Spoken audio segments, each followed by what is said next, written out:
شروع کرتا ہوں اللہ پاک کے بابرکت نام سے جو نہایت مہربان اور رحم والا ہے۔ السلام علیکم دوستو، امید کرتا ہوں آپ سب خیریت سے ہوں گے اور جہاں ہوں گے خوش ہوں گے۔ سٹوری پسند آئے تو لائک اور سبسکرائب کریں۔ چلو چلتے ہیں اپنی سٹوری کی طرف۔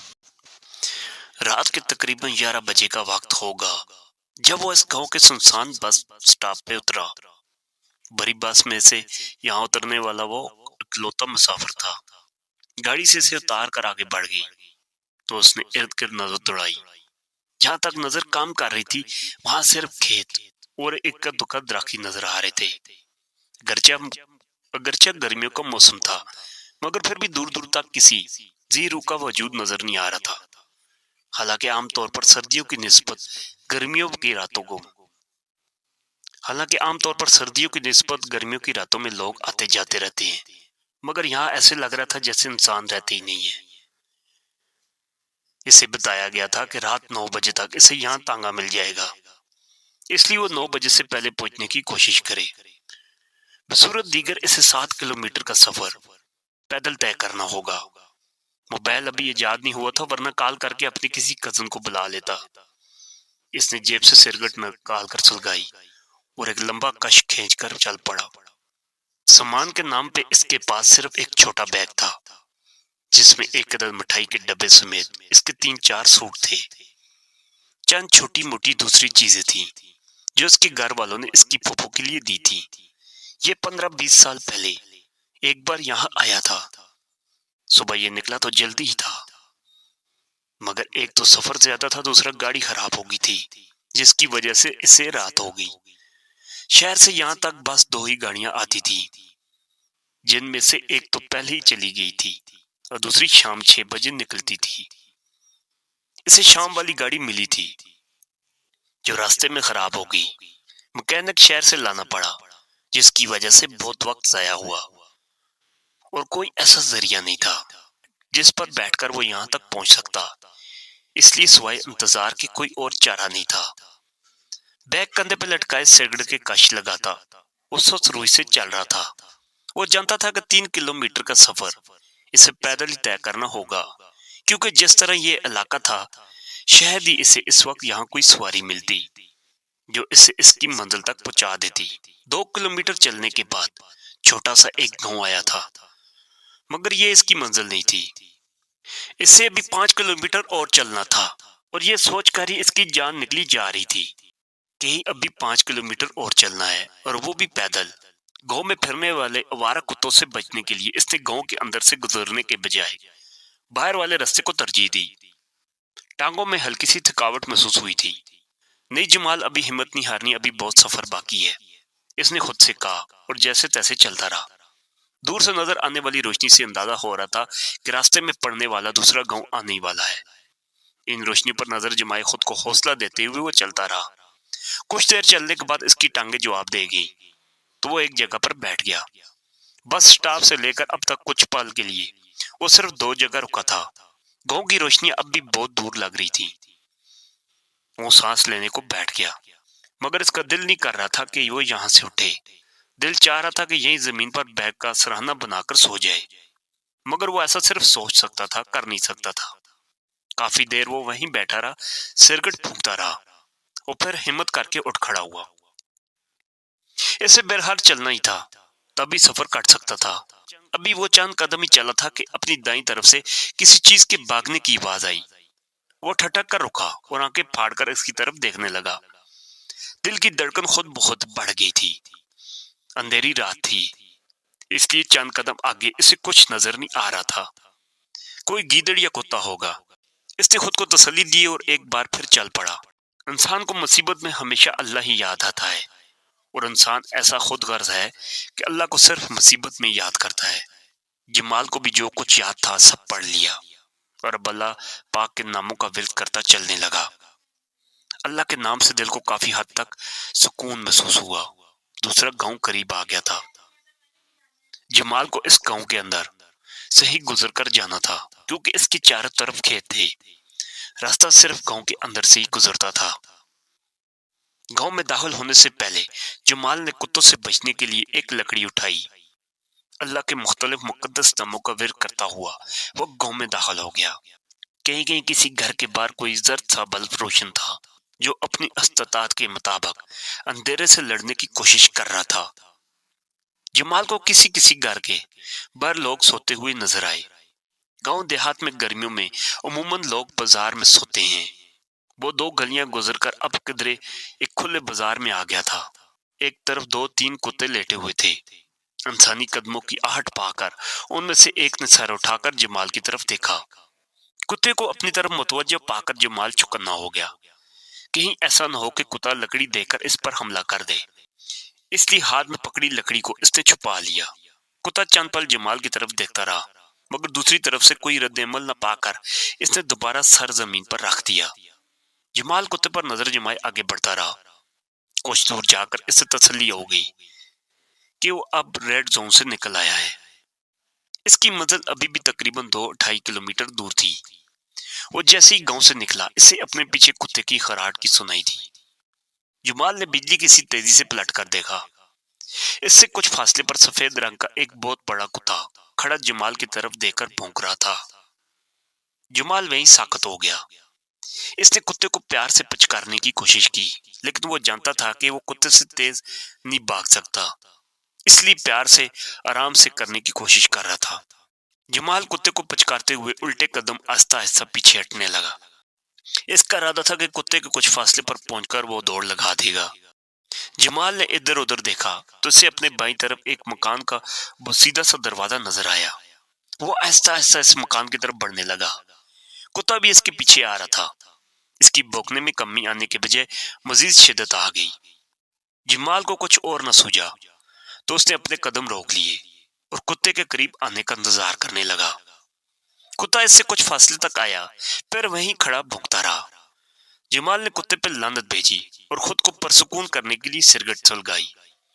جمال کے سرگٹ سلگاتے ہی کتا یکدم خاموش ہو گیا اور عجیب نظروں سے جمال کی طرف دیکھنے لگا۔ پھر وہ آہستہ مڑا اور ایک طرف چلا گیا۔ جمال وہیں بیٹھ کر سرگٹ پینے لگا۔ اس نے سوچا تھا کہ کچھ دیر یہاں بیٹھ کر تھکاوٹ دور کرے گا، پھر آگے چل پڑے گا۔ اس کی ٹانگیں اگرچہ جواب دے چکی تھی، مگر مسئلہ یہ تھا کہ یہاں اس کا ایسا کوئی جاننے والا نہیں تھا جس کے پاس وہ رات گزار سکتا۔ سرگٹ کے ختم کر کے وہ کافی دیر وہیں بیٹھا رہا۔ ہمت کرو جمال، منزل قریب ہے، اس نے خود سے کہا اور اٹھ کر کھڑا ہوا۔ اسی لمحے اسی مکان کا وہی بسیدہ دروازہ کھلا اور اس میں سے ایک جوان لڑکی نکل کر آہستہ آہستہ جمال کے قریب پہنچ گئی۔ اگر جمال اسے گھر سے نکلتے نہ دیکھتا تو یہی سمجھتا کہ یہ کوئی چڑیل ہے، مگر اس نے اپنی آنکھوں سے دروازے کھلتے اور اس لڑکی کو باہر آتے دیکھا تھا۔ آپ کون ہیں اور رات کے اس پہر یہاں کیا کر رہے ہیں؟ لڑکی نے قریب آتے ہی جمال سے پوچھا۔ 16-17 سال کی وہ ایک خوبصورت لڑکی تھی جس نے عام سادہ سے کپڑے پہن رکھے تھے۔ مجھے اس گاؤں جانا ہے، جمال نے ہاتھ سے ایک طرف اشارہ کرتے ہوئے کہا۔ نہ چاہتے ہوئے بھی جمال کی نظریں اس لڑکی کے پاؤں کی طرف چلی گئیں۔ ڈرو نہیں، میں چڑیل نہیں ہوں، جمال کی نظروں کا مطلب سمجھتے ہوئے لڑکی نے مسکرا کر کہا۔ جمال شرمندہ سا ہو کر مسکرا دیا۔ آپ کہاں سے آئے ہیں؟ لڑکی نے دوسرا سوال کیا۔ جمال نے اسے اپنے شہر کا نام بتایا اور کہا کہ اس گاؤں میں اس کی پھپھو رہتی ہیں، جن سے ملنے وہ یہاں آیا ہے اور گاڑی خراب ہونے کی وجہ سے لیٹ ہو گیا ہے۔ اس گاؤں کی لڑکیاں ہمارے اسکول میں پڑھتی تھیں، ان میں سے ایک لڑکی میری کلاس فیلو اور بہت اچھی دوست ثانیہ بھی تھی۔ پتہ نہیں وہ اب کہاں ہوگی، کئی سال ہو گئے اسے دیکھا بھی نہیں ہے۔ لڑکی نے عجیب سے دکھ بھرے لہجے میں حسرت سے کہا۔ ثانیہ تو میری کزن کا نام بھی ہے، جمال نے اچانک کہا اور اپنے پھپھو کا نام بتا کر پوچھا کہ وہ ثانیہ وہی تو نہیں؟ جمال کی پھپھو کا نام سنتے ہی لڑکی کی آنکھوں میں چمک سی ابھری۔ ہاں ہاں بالکل وہی ہے، اس کے ابو کا نام بھی یہی تھا۔ آپ اس کی کزن ہیں؟ لہجہ اشتیاق بھرا تھا۔ ہاں میں اس کی کزن ہوں، جمال نے کہا اور ساتھ ہی اس کا نام پوچھ لیا۔ میرا نام سونیا ہے، سب مجھے سونی کہتے ہیں، لڑکی نے کہا تو جمال اس کے آخری لفاظ پر چونک پڑا۔ کہتے تھے کیا مطلب؟ اب نہیں کہتے، جمال نے کہا تو سونیا گڑبڑا سی گئی۔ نہیں، میرا مطلب یہ نہیں ہے کہ کہتے ہیں۔ جمال خاموش ہو گیا، اس نے سوچا شاید لفظی غلطی ہے۔ حیرت کی بات یہ تھی کہ کافی دیر سے یہاں کھڑی اس سے گفتگو کر رہی تھی، جیسے اسے کوئی جلدی نہیں ہے اور نہ ہی اس کے گھر والوں کی طرف سے کوئی مسئلہ ہے۔ آپ ایسا کریں، ہمارے گھر رات گزار لیں، صبح ہوتے ہی چلے جانا۔ ویسے بھی آپ نے کافی سفر پیدل طے کیا ہے، تھک گئے ہوں گے۔ میں وہاں کھڑی دیکھ رہی تھی جب آپ کو کتوں نے گھیرا تھا۔ مجھے کتوں سے بہت ڈر لگتا ہے، اس لیے میں چھپ کر دیکھتی رہی۔ سونیا کے آخری الفاظ پر جمال کو ہنسی آ گئی۔ لڑکی کی آفر بری نہیں تھی۔ جمال سوچنے لگا کہ کہیں واقعی پیدل چل چل کر وہ تھک تو چکا تھا، مگر یوں کسی اجنبی لڑکی کے گھر میں رات گزارنا بھی ٹھیک نہیں تھا۔ شاید اس کے گھر والوں کو یہ بات اچھی نہ لگے۔ جمال نے سوچا اور اپنے خیالات کا اظہار اس لڑکی سے بھی کر دیا۔ گھر میں صرف میری ماں ہے، لڑکی نے کہا تو جمال کو مزید حیرت ہوئی۔ آپ میرے دوست کے کزن ہیں تو میرے لیے بھی آپ اجنبی نہیں ہیں۔ لڑکی نے مسکرا کر کہا تو جمال کا اپنے سوال کا جواب مل گیا۔ لڑکی نے عذرا ہمدردی جمال سے رات گزارنے کا کہا تھا تاکہ اسے مزید کوئی پریشانی نہ ہو، وہ صبح آرام سے یہاں سے جا سکتا ہے۔ جمال نے ایک پل سونیا کی آفر پہ غور کیا اور پھر اپنا بیگ اٹھا کر اس کے ساتھ چل پڑا۔ مزید 2 کلومیٹر کا سفر طے کرنے کے بجائے بہتر تھا باقی بچنے والی رات یہاں گزار لے اور صبح ہوتے ہی چل پڑے۔ گھر میں داخل ہوتے ہی جمال کو شدید حیرت ہوئی۔ ایک کمرے کے آگے چھوٹے سے صحن میں 2 چرپائیاں بچھی ہوئی تھی، جن میں سے ایک پر کوئی وجود چادر اوڑھے سو رہا تھا، جبکہ دوسری خالی تھی جو شاید سونیا کی تھی۔ جمال کو حیرت اس بات پر ہوئی کہ گھر بالکل بھی صاف ستھرا نہیں تھا۔ ایسا لگتا تھا جیسے یہاں ایک عرصے سے کوئی رہتا ہی نہیں ہے۔ اکلوتے کمرے کا دروازہ بھی غائب تھا۔ آپ اس پر لیٹ جائیں، سونیا نے ایک طرف پڑی چرپائی کی طرف اشارہ کرتے ہوئے جمال سے کہا۔ جمال کو لگا کہ گھر میں یہ دونوں ہی رہتی ہیں اور شاید کوئی ذریعہ معاش بھی نہیں ہے، اس لیے غربت کی وجہ سے گھر کا یہ حال ہے۔ جمال نے بنا کوئی سوال کیے اپنا بیگ زمین پر رکھا اور چرپائی کے اوپر لیٹ گیا۔ آپ کو بھوک تو نہیں لگی؟ سونیا کو شاید خیال آیا کہ جمال بھوکا ہوگا۔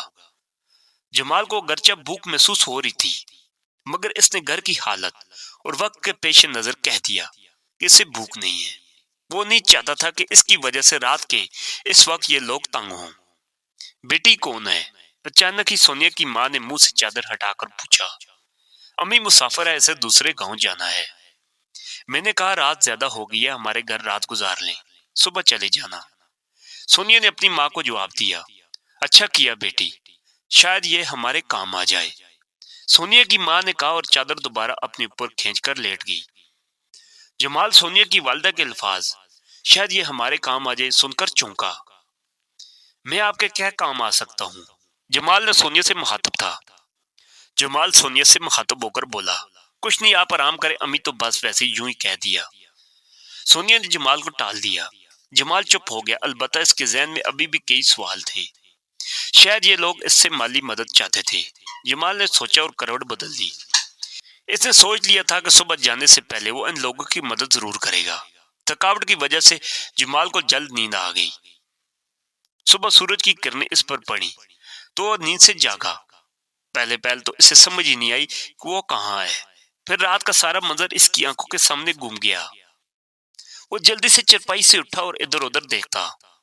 وہاں سوائے اس کے اور کوئی نہیں تھا، البتہ صحن میں 2 ٹوٹی سی چرپائیاں موجود تھی، مگر ان کو دیکھ کر لگتا تھا جیسے برسوں سے کوئی ان پر لیٹا ہی نہیں ہے۔ جمال کچھ دیر یوں ہی بیٹھا انتظار کرتا رہا کہ شاید سونیا یا اس کی امی آ جائیں، مگر 10 منٹ تک جب کوئی نہ آیا تو وہ سونیا کو آواز دیتا اندر کمرے کی طرف چل پڑا۔ کمرے میں ایک ٹوٹی کرسی کے علاوہ کچھ بھی نہیں تھا۔ کمرے کی حالت بھی گھر جیسی ہی تھی۔ جمال کو سمجھ نہیں آ رہی تھی کہ وہ کیا کرے۔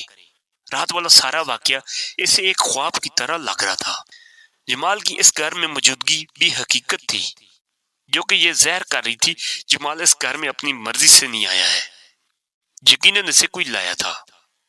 اسے یہاں لانے والی وہ لڑکی اب نظر نہیں آ رہی، اور گھر کی حالت سے لگ رہا ہے جیسے برسوں سے یہاں کوئی رہتا ہی نہیں۔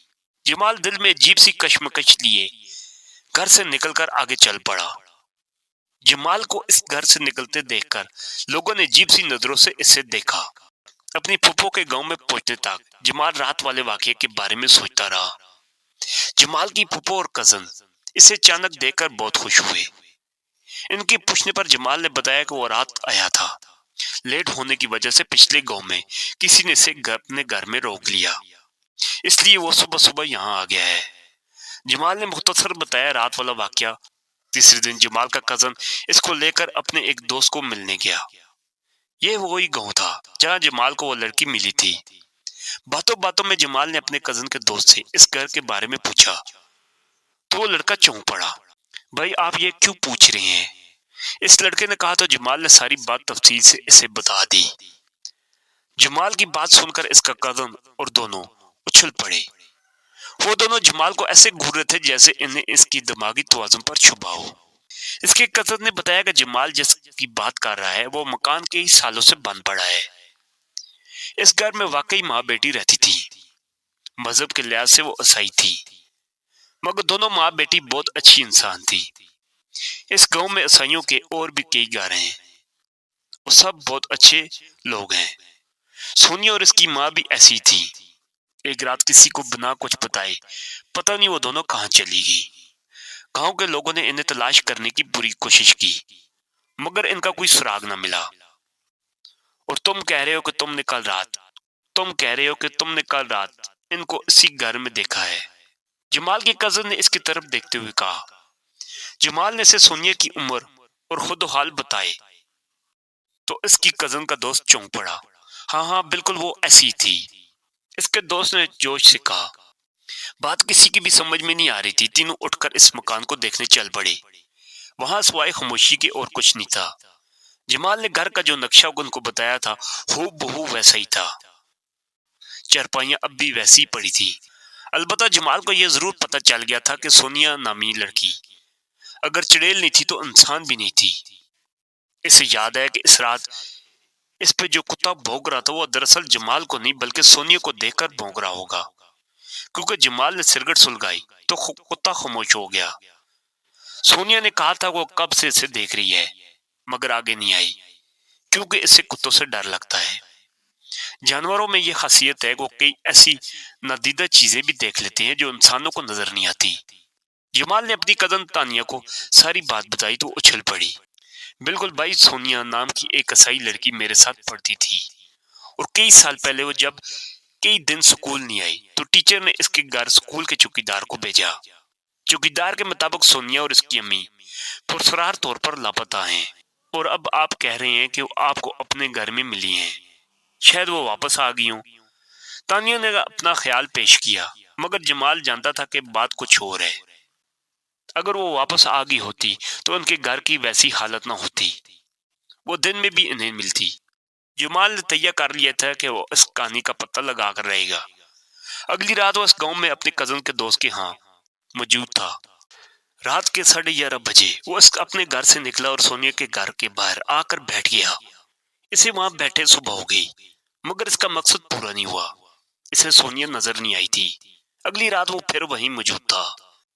رات 12:30 کا وقت ہوگا جب جمال کو سونیا کے گھر کے پاس ایک سفید سا ایک حوالہ نظر آیا۔ جمال فوراً اس کی طرف چل پڑا۔ اس حوالے کے قریب پہنچنے سے پہلے ہی جمال سونیا کو پہچان چکا تھا۔ جمال نے ایک پل سوچا اور پھر اس کے پیچھے چل پڑا۔ جمال سونیا کے پیچھے گھر میں داخل ہوا تو چونک پڑا۔ بالکل اسی رات کی طرح آج بھی چرپائی پر ایک وجود چادر اوڑھے سو رہا تھا۔ قدموں کی چاپ سن کر اس نے چہرے سے چادر ہٹائی اور پوچھا کون ہے؟ امی جمال ہے۔ سونیا کا جواب سن کر اس نے پھر چادر اپنے اوپر کھینچ لی۔ سونیا نے اسے اشارہ کیا اور کمرے کے اندر چلی گئی۔ جمال بھی حیران اس کے پیچھے کمرے میں داخل ہو گیا۔ سونیا کمرے کے وسط میں کھڑی زمین کو گھور رہی تھی۔ ہم کئی سال سے یہاں ہیں۔ سونیا نے فرش کی طرف انگلی سے اشارہ کیا۔ جمال کی سمجھ میں کچھ نہیں آیا تھا۔ اس نے چونک کر سونیا کو دیکھا۔ سونیا زمین کو گھور رہی تھی۔ کچھ دیر بعد اس نے سر اٹھا کر جمال کو دیکھا اور بتانا شروع کیا۔ کچھ سال پہلے ایک رات ہم ماں بیٹی گھر میں سو رہی تھی کہ اچانک 3 نقاب پوش لڑکے دیوار پھلانگ کر اندر آئے اور ہم دونوں ماں بیٹی کو جاگنے سے پہلے ہی قابو کر کے رسیوں سے جگڑ دیا۔ وہ تینوں لڑکے اسی گاؤں کے رہنے والے تھے۔ وہ چوری کی نیت سے نہیں آئے تھے۔ ویسے بھی ہمارے گھر میں سوائے میرے اور کوئی چیز قیمتی نہیں تھی، وہ میرے لیے آئے تھے۔ نہ جانے کب سے وہ مجھ پر رال ٹپکائے بیٹھے تھے۔ انہوں نے باری باری اپنی ہوس مٹائی۔ اسی دوران ان میں سے ایک کے چہرے سے نقاب ہٹ گیا۔ میں نے فوراً اسے پہچان لیا کہ وہ گاؤں کے کس گھر سے ہے۔ میں نے سوچ لیا کہ سارے گاؤں کے سامنے ان کو ذلیل کروں گی۔ شاید یہ بھی بات وہ جان گئے، اس لیے انہوں نے مجھے اور میری ماں کو خنجر مار کر قتل کر دیا۔ میری آنکھ کھلی تو ہمارے کمرے کے کچے فرش کی مٹی برابر کر رہے تھے۔ ایک طرف میری ماں بیٹھی خاموشی سے انہیں دیکھی جا رہی تھی۔ میں نے اپنی ماں کو آواز دی اور بھاگ کر ان کے قریب پہنچی۔ حیرت کی بات یہ تھی کہ وہ میری آواز ان تینوں میں سے کسی کو بھی سنائی نہیں دی۔ وہ باہر جانے لگے تو میں نے ان کا راستہ روکنا چاہا، مگر وہ ایسے گزر گئے جیسے میں ان کے سامنے تھی نہیں۔ میرا وجود فقط دعا نما تھا۔ اس کے بعد آج تک میں نے کئی لوگوں کو مخاطب کیا، مگر نہ کسی کو میں نظر آئی، نہ ہی میری ان کو آواز سنائی دیتی۔ اس رات آپ نے جب مجھے دیکھا تو مجھے بہت خوشی ہوئی۔ آپ پہلے انسان تھے جس کو میں نظر آئی۔ تب میں نے سوچ لیا تھا کہ آپ کو اپنی ساری کہانی سناؤں گی۔ وہ لوگ آج بھی اسی گاؤں میں رہتے ہیں۔ میں روز ان کو دیکھتی ہوں، مگر کچھ کر نہیں سکتی۔ مجھ سے کیا چاہتی ہو؟ جمال نے پوچھا۔ اب ہمیں انصاف دلا دیں، پولیس کے پاس جائیں اور ان کو یہ ساری کہانی سنا کر ان لوگوں کو پکڑوا دیں۔ میں خود پولیس میں ہوں، جمال نے گویا انکشاف کیا۔ سونیا بھی یقینی سے جمال کو دیکھا، جیسے اس کی اس بات کو یقین نہ آیا ہو۔ مگر یہ پھر بھی ممکن نہیں ہے، کیونکہ عدالت ثبوت مانگتی ہے اور ہمارے پاس ایسا کوئی ثبوت نہیں جس سے ہم ثابت کر سکے وہ تینوں قاتل ہیں۔ اگر میں آپ کی سنائی ساری کہانی بھی سنا دوں تب بھی کوئی یقین نہیں کرے گا، الٹا میرا مذاق بنایا جائے گا۔ جمال کی باتیں سن کر سونیا کے چہرے پر مایوسی پھیل گئی۔ البتہ میں ایک وعدہ ضرور کرتا ہوں کہ آپ کو انصاف ضرور ملے گا۔ جمال نے سونیا کی طرف دیکھتے ہوئے عزم سے کہا اور جانے کے لیے اٹھ کھڑا ہوا۔ اگلے دن جمال یہاں سے واپس چلا گیا۔ ٹھیک 15 دن بعد ایک ایک کر کے وہ تینوں لڑکے غائب ہو گئے۔ ان کو بہت تلاش کیا مگر وہ نہیں ملے۔ ایک صبح سونیا کے گھر کے باہر سے تینوں کی جلی ہوئی لاشیں ملی۔ پتہ نہیں کیسے یہ بات سارے گاؤں میں پھیل گئی کہ ان سے انتقام لیا گیا ہے۔ سونیا اور اس کی ماں کی روح نے مارا ہے۔ گاؤں کے لوگوں نے اس کی بات کی تصدیق کے لیے سونیا کے گھر میں بنے کمرے کی کھدائی کی تو انہیں وہاں سے 2 ڈھانچے ملے جن کو سائیوں کے قبرستان میں دفنا دیا گیا۔ جمال کئی ماہ بعد دوبارہ اپنی پھوپھو سے ملنے آیا۔ سونیا کے گھر کے سامنے سے گزرے ہوئے بے سختہ اس کی نظر اس گھر کی طرف اٹھ گئی، مگر وہاں کچھ نہیں تھا۔ اور جمال یہ بات جانتا تھا کہ سونیا اب اسے کبھی نظر نہیں آئے گی، کیونکہ اس کی روح انصاف کے لیے بھٹکتی پھر رہی تھی اور اسے انصاف مل گیا تھا۔ جمال نے اپنے ساتھیوں کی مدد سے ان کو گواہ کیا اور پھر ایک رات سونیا کے گھر کے پاس لے آیا۔ جمال نے ان کو اس رات کا سارا واقعہ ہو بہو سنایا تو اچھل پڑے۔ وہ تو سمجھ رہے تھے کہ ان کو کسی نے دیکھا ہی نہیں ہے، مگر وہ یہ بات بھول گئے تھے کہ جو زمین کی 7 پردوں کے اندر کا حال جانتا ہے وہ ان کی اس حرکت سے کیسے بے خبر رہ سکتا ہے۔ اور مظلوم چاہے کوئی بھی ہو، اس پر مہربان اللہ کے نزدیک مظلوم ہی ہوتا ہے۔ یہ کیسے ہو سکتا ہے کہ وہ اسے انصاف نہ دلائے؟ جمال نے سونیا کے کہنے پر ان کو آگ لگائی تھی۔ وہ لوگ سونیا کو نہیں دیکھ سکتے تھے، اس لیے یہ نہیں جان پائے کہ جمال کو کس نے بتایا ہے۔ ان کے مرتے ہی سونیا نے جمال کا شکریہ ادا کیا اور ہمیشہ کے لیے نظروں سے اوجھل ہو گئی۔ جمال آج بھی سوچ کر حیران ہوتا ہے کہ اللہ پاک نے اس رات شاید اس لیے گاڑی خراب ہونے کا بہانہ بنایا تھا کہ جمال لیٹ ہو جائے اور سونیا سے ملے۔